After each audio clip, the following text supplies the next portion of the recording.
Hi friends, welcome to VN agriculture. మనం వరిలో అధిక దిగుబడులు సాధించాలంటే పంటకు కావలసిన పోషకాలను సరైన మోతాదులో సరైన సమయంలో అందించవలసి ఉంటుంది. వరిలో ముఖ్యంగా 3 రకాల ప్రధాన పోషకాలు అవసరమవుతుంది. అందులో మొదటిది నత్రజని, రెండవది భాస్వరం, మూడవది పొటాషియం. వీటితో పాటు సూక్ష్మ పోషకాలైన జింక్ కూడా ప్రధాన పాత్ర వహిస్తుంది. సో ఇందులో మొదటగా నత్రజని గురించి తెలుసుకుందాం. మొత్తం వరి పంట నాటు వేసినప్పటి నుంచి పంట కోతకు వచ్చే వరకు 1 ఎకరానికి సంబంధించి 36 కిలోల నత్రజని అవసరమవుతుంది. అలాగే భాస్వరం 24 కిలోలు అవసరమవుతుంది.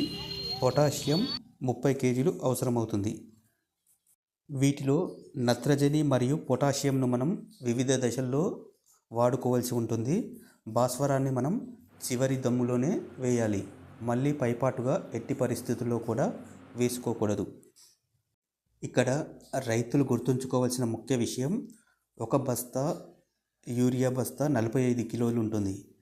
ఈ 45 కిలోల యూరియా బస్తాలో 21% నత్రజని అందుబాటులో ఉంటుంది. అలాగే ఒక DAP బస్తాలో 23 కిలోల ఫాస్ఫరస్ అందుబాటులో ఉంటుంది. ఒక MOP 50 కిలోల బస్తాలో 30 కేజీల పొటాషియం ఉంటుంది. దీనిని బేస్ చేసుకొని మనం ఎరువులను అందించవలసి ఉంటుంది.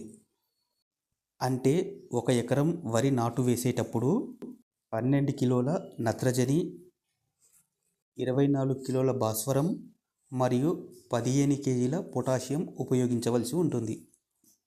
అంటే యూరియా ఒక బస్తాలో సగం అంటే 25 కిలోలను ఉపయోగించవలసి ఉంటుంది. ఒక DAP కానీ, ఒక 20-20-13 కానీ, అలాగే మరొక సగం బస్తా అంటే 15 కిలోలు MOP ఉపయోగించాలి. అదేవిధంగా మనం 2 ఎకరాల్లో గనక వరి పండించాలనుకుంటే 1 బ్యాగు యూరియా, 2 బ్యాగుల DAP మరియు 1 బ్యాగ్ MOP పొటాష్ని ఉపయోగిస్తే మనం సరైన మోతాదులో పోషకాలను మొక్కకు అందించినట్లు అవుతుంది. వీటితో పాటు వరిలో మనకు ప్రధానంగా జింకు లోపం కూడా కనిపిస్తుంది. కాబట్టి జింకు లోపం నివారణకు ప్రతి 2 పంటలకు ఒకసారి 1 ఎకరానికి 20 కేజీల జింక్ సల్ఫైట్ను ఆఖరి దుమ్ములోనే వేసి బాగా కలియదున్నుకోవాలి. ప్రతి పంటకు వేయవలసిన అవసరం లేదు.